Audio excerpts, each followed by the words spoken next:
Another form of interface in AutoCAD is the palette. We've seen a couple of palettes so far, and we've mentioned them, but we haven't gone into a lot of detail as to what they are. Many managers and tools are in the form of a palette. The command line is a palette. These palettes have tools, commands, or information in them that allow you to manipulate your objects or add to your drawing. One palette that I always use is the Property Manager palette. To open it, press the Control key and the number 1 key at the same time. This will open up your Properties palette. It may or may not show up exactly on your screen like I have because I've used it before and I'm always using it. In my typical workflow, I will have the Properties palette open all the time. I almost never close it unless I happen to need more screen space for some reason. But that's up to you. You can do what you want. It's easy to turn off and on. Just press Control and 1 at the same time. Turn it off or to turn it on. So it's very simple to get to. Very easy to access. This palette will show you the properties of any object or objects that you've selected. It also allows you to change the properties of the selected object. So let's pick something. Anything. If you don't have anything drawn, go ahead and draw something, a line, a circle, anything. Once you pick it, you'll see here in the Properties menu that it tells you what it is. By clicking on this arrow, you will also see what you have selected if you've selected more than one object. I can keep selecting things and add to them. Now, it tells me that I have 7 objects selected and that all of them are listed. If I click the arrow, it better defines what's been selected. 1 line, 5 circles, and 1 polyline. The polyline is this rectangle. Now I can get to the attributes for that 1 line, and it tells me my starting and ending vertices, the deltas, their lengths, their area.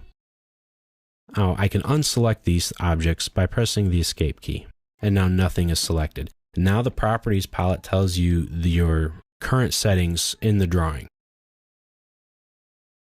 This Properties palette, which we'll go more in depth on later on, has a lot of functionality to it. But all palettes have several things in common. I can dock them or not dock them. I can move them around anywhere I want on my screen. I can close them, open them back up again. I can hide them, and by hovering over them or moving back over, they pop up. And when I start to work somewhere else, they go away, but they're still here. So they don't take up a lot of room, but I can still get to them. I can change their sizes, all that I want. All I need to do is move my mouse over the edge, get the moving arrows, and have at it. I can tell them to stay out all the time. And if I click on the bar and hold it with a left click, I can dock them on the side. Or I can just pull them out again. Now if I auto hide them and then dock them, that's what they'll do. I can right click on and allow the docking or not, or I can just let them go. So you have a lot of display options with your palettes. Another major palette that I want to show you is the Tool palette. Press Ctrl and 3 at the same time to bring it up. This palette, the Tool palette, is full of blocks, hatch patterns, materials, commands, custom script files, etc. It's the main source for your block library, or at least it can be. The Tool palette is tabbed, like the ribbon, to different design genres: architect, mechanical, electrical, civil, etc. This is the out-of-the-box Tool palette. But the Tool palette is extremely easy to customize.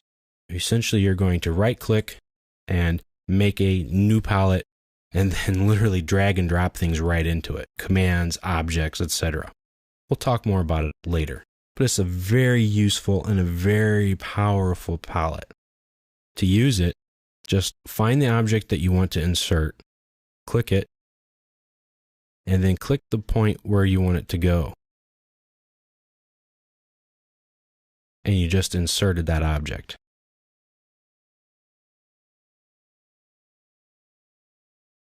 There you go. There are many objects in here. The mechanical has imperial and metric samples of different shoulder screws, etc., nuts, bolts, things like that. The architectural has different doors and windows, and even plants and some vehicles.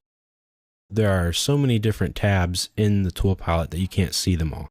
You can see right here in the bottom that there are a little bit showing. Right-click on it, and here are all the possible tabs that you can pick from. As you can see, some of these even have commands in them, like the line, construction, polyline, etc. So you can put blocks, you can put hatch patterns, you can put commands into the tool palette. It's easily customized and very powerful. Another useful palette is the Quick Calc palette. That's a calculator. So you can essentially have a calculator with you inside AutoCAD wherever you go. Just press Control and 8 at the same time. And here it is. It works like any other palette.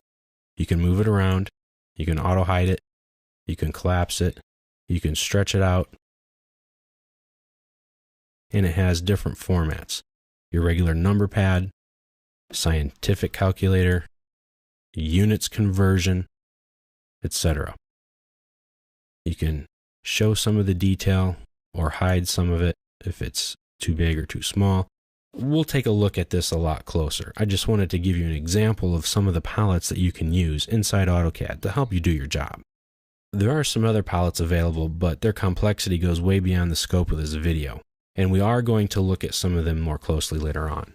But suffice it to say, the palette is another format of a window that you can interact with inside AutoCAD. They can be rearranged in your drawing area, they can be docked or locked into position, or they can just float around and you can move them as you need to. They can hide themselves or they can stay open. You can right click, and remember, pick up on the right clicking here. You can right click on things, get more options to them. You can make the palettes as bars or just whichever you need. If I right click here, I can get a lot more different settings. I can hide them even more or make them completely solid. So when in doubt, right click and use a palette. Use a shortcut window, use more functionality in your command, etc.